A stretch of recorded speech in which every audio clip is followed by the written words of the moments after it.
Nassim Taleb takes an axe to the cult of vitamin D supplementation. Yeah, you might need vitamin D that you get from exposure to sunlight and natural foods, and it probably comes with dozens of other compounds and hormones that we have no words or names or studies on that get created by those same things. But then naively just moving a biomarker around by taking powders and pills doesn't do anything except load up your kidneys. So I go back to saying that in almost all cases, with very few exceptions, like vitamin C and scurvy, and even that is more of a fresh foods deficiency than it is a vitamin C deficiency.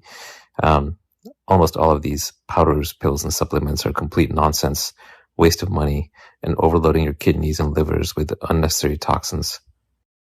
That's crazy because most doctors recommend vitamin D supplementation. I've been taking vitamin D supplementation for a couple of years now through doctor recommendation. So have my parents, and I have a lot of friends that do too.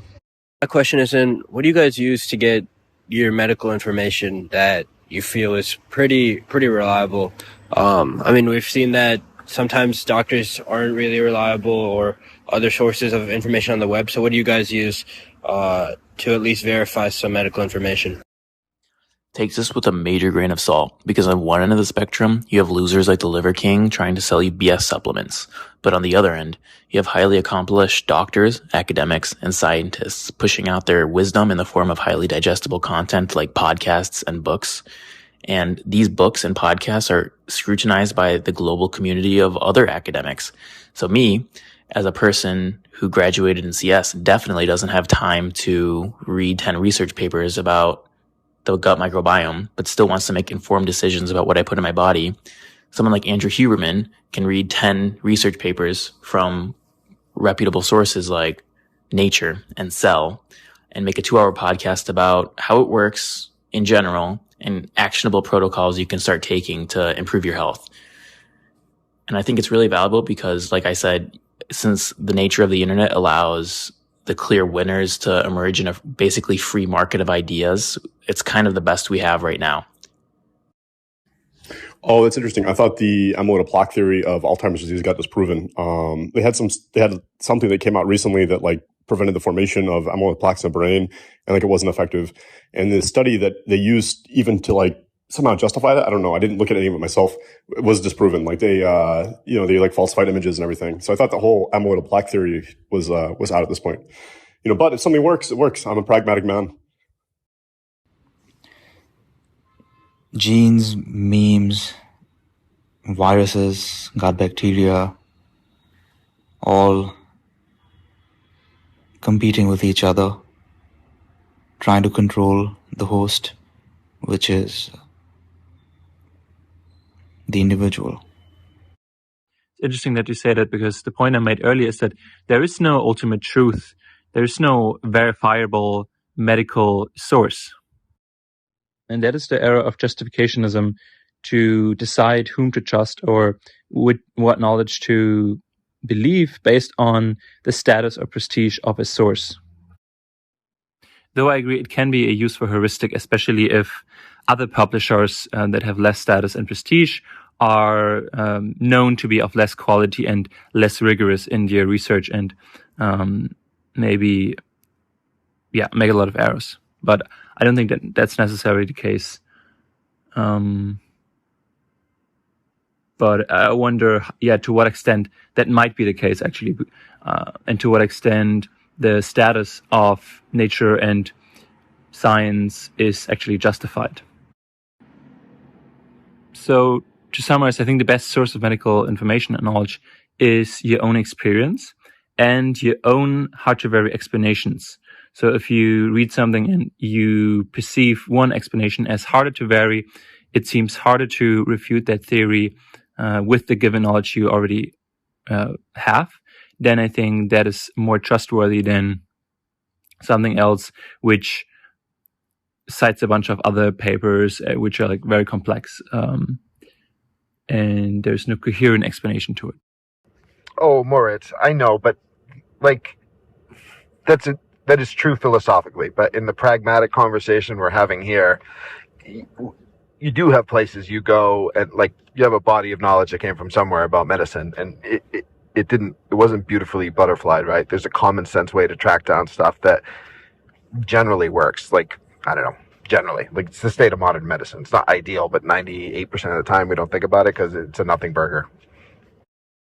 And of course, I'm projecting a little bit in the sense that, like, it's fine, but let's talk about which conversation we're having. Because if we're going to have a conversation where we ask each other questions, and then at a certain point, it's going to devolve into like, oh, well, no knowledge is ultimate. So, that's just, it's fine to have that conversation. It's just, now I sound like a jerk. I'm not trying to be a jerk. So interestingly, this is the second type of drug out of one class. And the first drug they had hopes for, but it didn't show anything in blind trials. And so it was kind of like a womp-womp. So I think that might be that could be what you're referring to. And this is, I don't know where I come down, but, a couple of big things about this one. One, it's just the first medically approved treatment, like, for dementia, for Alzheimer's specifically. And it's only like 1 in 6 types of Alzheimer's, or 1 in 6 people have this type of Alzheimer's that would benefit from it in theory, right? So, but it's the first ever medical treatment that works, for Alzheimer's, which is kind of legitimately big on its own. And like I said, the first drug from this class of drugs didn't work out well. So maybe that's it. And then big picture, at least here in the United States, there's an interesting nuance to this where the Medicare Medicaid program has already announced that they'll pay for this if it works. And so there's a lot of people that just on regular, Social Security and whatnot and Medicare at the end of their lives that they're absolutely going to want. So could just be overall good for society, of course, if it works, or one of those good things like older people having some hope that some treatment is eventually coming down the pipe for Alzheimer's seems like a good thing. Me. Hey, babe, I got a pretty bad headache. What do you think? Tylenol or ibuprofen? Like, what do you think would be better? Her. What are your hard to vary explanations? Create this knowledge yourself internally. Yeah, no, I agree. You can outsource your truth seeking to a trusted party. But then I think you should make sure that trusted party doesn't make the error of justificationism and rely on information sources just based on their status. So, for example, Huberman, I think he is actually pretty smart and is able to understand all these papers. So that makes him a good outsourcer for this kind of knowledge. Yeah, the first drug was really suspect, and the FDA's own advisory committee, 10 to 1, advised against approving. The first drug was really suspect, and the FDA's own advisory committee, 10 to 1, advised against approving. This second one does seem to show a reduction in dementia from the data, but it also literally does make your brain bleed for about 20% of patients. And while for most the brain swelling bleeding did fade after some months, 3 people did die from the extended phase of the trial. But on the other hand, Alzheimer's does strip your entire identity. So it'll be a really hard decision for sure for caregivers. Definitely, there's no ultimate source of truth. And using status to determine the quality of truth is also not a great idea. But you also have to realize that before the internet, the quality information that people wanted to get their hands on were behind the barriers of the gate of the institution, because that's where it came from. And they will want to hold on to the keys to that information because that's what makes them valuable. However, after the internet was created and information can flow freely from anyone to anyone, these barriers are slowly starting to crumble.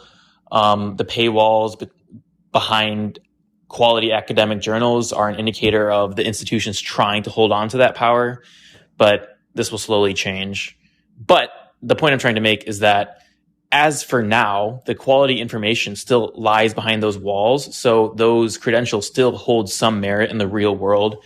So when someone like Andrew Huberman says, I have all this information in my brain gathered from behind these barriers, and I'm going to present it to the world in a free, accessible way, I think we should take notice of that.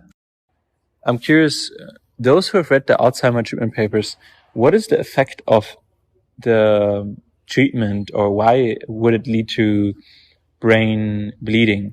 Is it, does it increase the blood flow in the brain, which then prevents Alzheimer's? I know there's a drug called paracetam, which I think has the same effect and is used by some as a nootropic. So that would seem plausible. From my understanding, the drug is a monoclonal antibody. So this is actually an immunotherapy strategy. What it does is it targets abnormal objects in the brain, in this case, the amyloid beta protein accumulations. The antibody binds to them, neutralizes them. People with Alzheimer's also have amyloid beta on their blood vessels, I think. So when the antibody is binding and neutralizing, it can also target the accumulations that are attached to those. And when you attack these bodies, it can make the vessels themselves leaky, which causes bleeding, inflammation, etc. Not a doctor or expert in this area, so feel free to correct me here if I'm wrong. And on the point of nootropics, my take, I think the only real nootropics are stimulants, basically, and if it's legal, it probably doesn't work.